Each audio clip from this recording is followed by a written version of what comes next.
Ladies and gentlemen, the next challenge is presented by IMAS, the Investment Management Association of Singapore, together with CSOP Asset Management. So our next speaker is Mr. David Ng, Chief Operating Officer of CSOP Asset Management. And David joined CSOP as a COO in 2017, and he oversees trading, client solutions, risk management, operations, technology, and ETF strategy for the firm.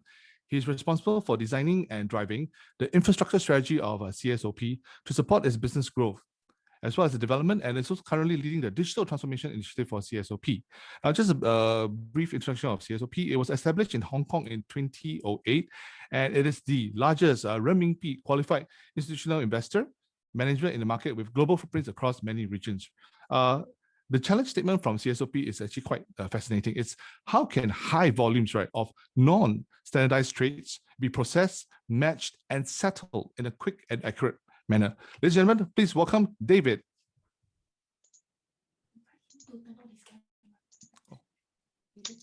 Thanks, Billy. I'm not sure you can see me on. Oh yes, we can see you. Welcome, David. Thank you very much for the warm welcome. Before I start the presentation proper, I also like to introduce my colleagues. We have our head of fund operations here, Mr. Zhuang Yuhang, who will also be helping me to answer some of that Q&A post the presentation, and we have also our head of middle office, Mr. Chao Dajin, with me as well. So to obviously get down to the Q&A, I'm pretty sure there'll be a lot of questions and answers. I'll get, without much further ado, I'll get straight to the presentation. Please let me know if you can see my screen. Billy, is it visible? Yes, I can see your screen. Efficient and scalable non-standard trade matching and settlement. Yeah, we can see you. Thank you. So before we get down to the problem statement, I thought I would give the audience an introduction of obviously the firm itself. CSOP is an Asian-based asset manager that is headquartered in Hong Kong. I think a lot of people on the street know us as an ETF specialist. In fact, I think in Asia, we're probably one of the largest ETF issuers. Currently, our AUM stands at about $11 billion. So generally, we serve overseas investors that are looking to make investments in China. But in recent years, the strategy has obviously gotten more ambitious, and now we are trying to cover global strategies across the globe. And Singapore is one of our first expansion outside of Hong Kong, where we have a full service office with full licenses. And last year, we did issue one of our ETFs here in Singapore, which also somehow became the largest ETF that's being issued here in the Singapore market, listed on the Singapore Exchange. So just to give you a little context, our business used to start pretty much plain vanilla, the stuff that is very simple for people to understand, like equities, bonds. Last year, the firm, as a result of strategy change, we started looking at the use of swaps or derivatives to start replicating some ETFs. And these swaps are actually traded OTC, over the counter, meaning that that usually means in finance terms it's non-standard. So generally there'll be basically a signal for very non-standard processes to help process or settle these trades. So just to describe the current trade settlement process for these derivatives swaps that we have started last year, generally it's broken down in three portions. There's part of where we have a trade confirmation, where counterparties that we execute a trade with, we need to confirm the trades. And then once we actually confirm the trades, so there's the second part of the process, was the trade matching, where we try to match up the economics that we have entered into with our counterparties. And generally, there's quite a number of parameters that's used to price a swap, and all these could come in different forms across different banks, and each swap transaction can be bespoke. There could be changes in the financing rate, there could be changes in the underliers that we use to value the swap. We could also create swaps on multiple underliers. So it is. The combinations you can think of can be very varied. So the operations team obviously has a maker and checker system, obviously to make sure that all these parameters on the trade that we have entered into with counterparties are correctly matched, because This is actually extremely important for us because obviously you think about a missing zero or additional zero in $1 billion notional trade that could have significant consequences for the firm. And then coming to the last part, we have trade settlement. Once the trades are being matched, we check all the economics are all correct, and these are sent to settlement file formats to custodian for trade settlement. Again, we deal with multiple custodians because we are a large asset manager. So this could be also a very bespoke process considering the file formats that we receive from counterparties could be varied. So all in all, a very lengthy process that the team does every day to reformat data to meet different needs of custodians, instruments, and markets. So the more manual process, the higher the risk of error. So again, like I said, the error can be costly. Sometimes it's time delay. Sometimes it could be a real financial loss to the firm. So now the problem statement. We are looking at how can these non-standardized trades be processed and matched and settled in a quick and accurate manner. So in the finance industry, generally a lot of the solutions that we see on the street tend to be geared towards a very vanilla products like equities, very standard processes, because it's easy to scale. And the thing is, you don't have to do a lot of combinations of the process itself. So the variables are less, it's very predictable, so they can be scaled. So basically, this resulted in a problem for us. In fact, from a firm perspective, 80% of our time is actually spent on these 20% of a very non-standard bespoke processes. So we are looking for a solution provider to help us think of a solution to help us process, match and settle some of these non-standardized trades in a quick and accurate and scalable manner. So what are we looking for? Currently, a working prototype solution that enables my operation colleagues to process volumes of unstandardized trades easily. Obviously, simplify the matching and settlement process, which I mentioned earlier, could be quite a pain because of the multiple parameters that we have to deal with and the multiple formats that we have to deal with across the counterparties that we trade with. And lastly, allowing real-time performance tracking, because like I said, a lot of these processes, there will be dependencies, and a lot of these matching and settlement process tends to happen at the end of the day after the trade is done. And because of that process to convert data into standardized formats, generally we aren't able to interact on a real-time basis with our counterparties if something is actually goes wrong until all that processes that I've just mentioned is all done. So the solution should match the following criteria, what we're looking for. One, an automated data extraction process and a standardized report generation. Obviously, like I said, different file formats. We want to analyze inbound file formats and extract data into a standardized format. And so that it's easier for the operations team to deal with when you're dealing with only one format.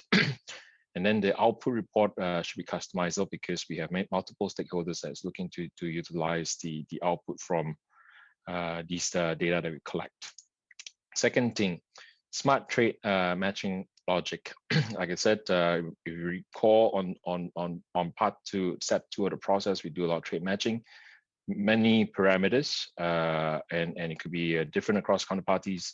You're looking for a very quick way to do trade matching by via machine learning or algo AI to do the sorting, and sometimes, if possible, to help us fill up these parameters based on some of the learning that the model might have done, because like I said, it is subjected to change very frequently. And then obviously allows the user to follow up on some of that matching issues that we may have, depending on the based on the trade priority and the sensitivity of the trade. Obviously, at this stage, the parameters on how to allow how to prioritize trades could be discussed. And then third, you're looking for a counterparty agnostic setup. Like I said, we deal with many counterparties, and obviously each counterparty will have their requirements. The thing is, what we're looking for an onboarding system for our counterparties who's trading with us onto this system in a very seamless manner. And both counterparties and CSOP can initiate real-time trade requests and tracking trade matching and settlement statuses via one platform. And lastly, for our management purposes, we love to have a one-stop dashboard view to see what a very quick snapshot of our incoming trades, the progress of our trades, and obviously and alert our colleagues and operations team to follow up on issues if needed. And the next one, and we would like to keep all the data footprint, the data tagging for all the trades that come into our platform, because this could be used for analytics purposes later on and business reporting purposes later on. And the last point, this is nice to have. It's not necessarily a must, but because like we are an asset manager with Chinese heritage, so there may be instances where we'll be dealing with Chinese counterparties, and there could be the use of the Chinese language in some of these trade documentation that we work with. So if we have a Chinese glossary, or that would be really useful. That for some of these portion of trades that we may have to handle in the Chinese language.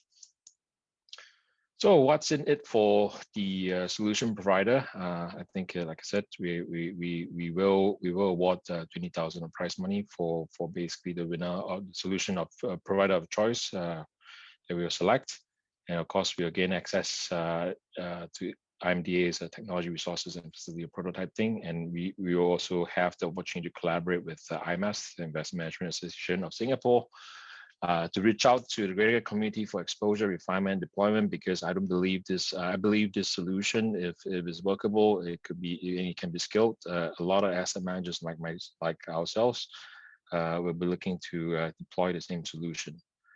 And lastly, of course, the opportunity to pitch to the industry audience in the IMAS Digital Accelerator 2021 program this year.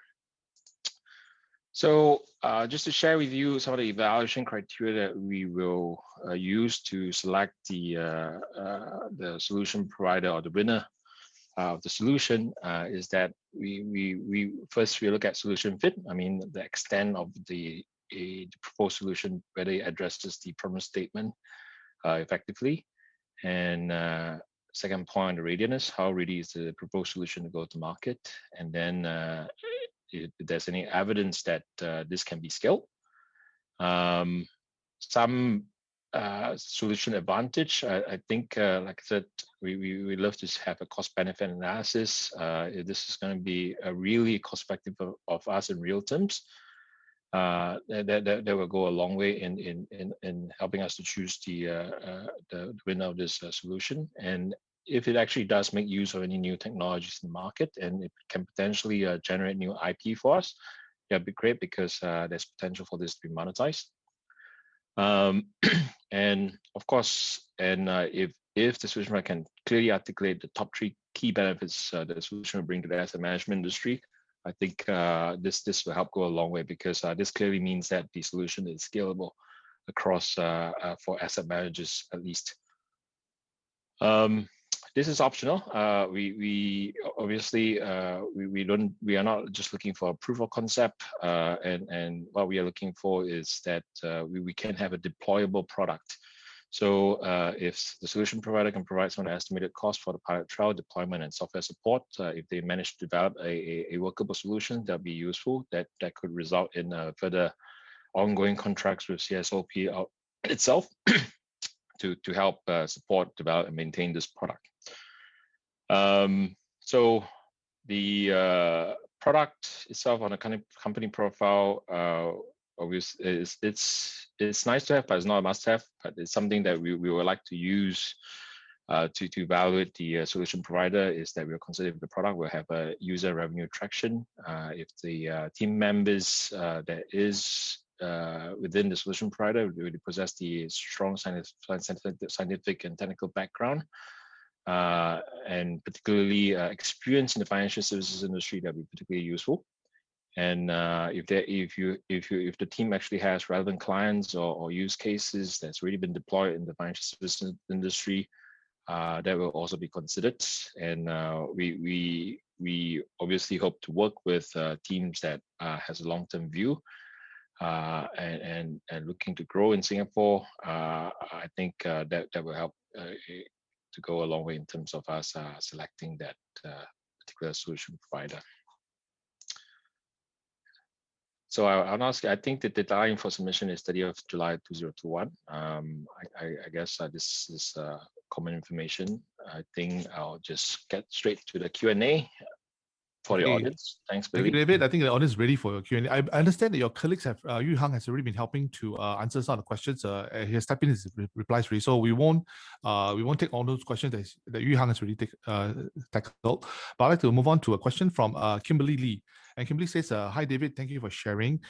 Kimberly is from STACS, Singapore FinTech company. She says, Can we understand a little bit more about the types of systems, order management systems, etc., that CSOP is using, which you see as key for integration in the solution you're looking at? Also, would you be able to share examples of our main counterparties that you interact with? Yeah, maybe I'll let Yu Hang or Dajin take that question. Okay. Yeah, it's Yu Hang here. I can take the questions. Yeah, so we do use different order management systems. I think the most predominant one out there that most people will be familiar with is Bloomberg AIMS. We also have another vendor system that we're using at the moment that's EasySoft. So the trades should come down should be able to accept trades from both.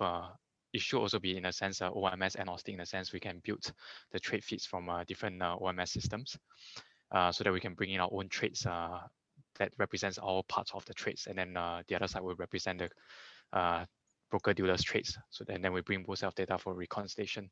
And then in terms of the counterparty that Stacy asked, who's our counterparties, is mainly there's a mix of international brokers as well as Chinese-based brokers. So big names, I think we are all familiar with all the big banks, the big investment banks. Those form quite a big portion of our counterparties. But I also mentioned we have some local Chinese counterparties as well. Yeah, thank you, Yu Hang. You've been busy answering a lot of questions, I see. Okay, Andrew Tan has a question, and he says that any possibility of bringing all your various partners, including custodians, into a network? And he also adds on that this problem is a typical good use case for decentralized solution. And he follows up with, if you have the influence power to bring in all your partners, right, including custodians, Andrew says that he can build a network that can work. What do you guys say to Andrew? Yeah, I think that would be very ideal. Frankly, if we can reach that state, I think that is almost a very innovative leader approach. But at this stage, we do see there'll be a lot of challenges because bringing different custodians and different counterparties on board is something that's not just offering a solution. It also takes negotiations and it's kind of pitching an idea. So I wouldn't say that that's an immediate step we're looking at. I don't see that happening easily. So I think right now we want to be able to make sure that the solution works for us first before we look into that. Yeah. I'll add to Yu Hang's answer. I mean, obviously, we will be very keen to look at that as well if obviously the solution provider, I think in this case, Andrew has that solution. But just the point is not, I'm not saying that it's difficult, but it's not impossible. In fact, we do have a platform that we operate ourselves, that we have influenced our partners to get on board into the platform, because if they want to do business with us, they will have to be on that platform. So that's and the platform I'm talking about specifically is dealing with the creation and redemption of our ETF products. So yes, it's possible, but I think like what you guys mentioned, it's not what we're looking for at this stage. But nonetheless, depending on the potential of this product, I'm also hoping to monetize it. Okay, thank you guys. I think we have time for one more question to be answered live, and then I can invite Yu Hang and team, right, to type in the answers to the rest of the questions. Right, I believe this question will be quite important. From Josh Kettlewell. Josh is saying, "Hi David, are you looking for an on-premise or a cloud solution?" Well, I'm not partial to being it on-premise or cloud solution, but I think if you actually caught on to what I said earlier, we would love to do some data analytics of this platform. So I mean, presumably, if this is going to go in a big wave with many counterparties on a platform, I think operating on a cloud solution will be a lot more scalable. And then at the same time, brings in other problems of privacy. That's a very good point. I tell you what, I'm going to answer one. I think we should answer one more question from the floor before we get Yu Hang and team to answer behind the scenes. This comes from Sheena Ang. I think the question is CSOP intending to be the operator of the platform. What do you guys say? Well, like I said, if the economics is right, we have done this before. So we are keen. We will be happy to be the operator of this platform because if it provides benefits to our business in a big way, and there'll be facilitates our business, we'll be more than happy to be the operator of the platform because I think we do have enough influence, at least in the ETF space, to have some of our partners working with us. Okay, thank you very much. And that concludes our Q&A for CSOP. Thank you very much, David and team, including Yu Hang. And I will seek your cooperation to help us answer the rest of the questions using the Q&A chat format. Thank you very much. Thank you, David. It's been a great presentation, and we look forward to seeing some really cool submissions for your challenge. Thank you.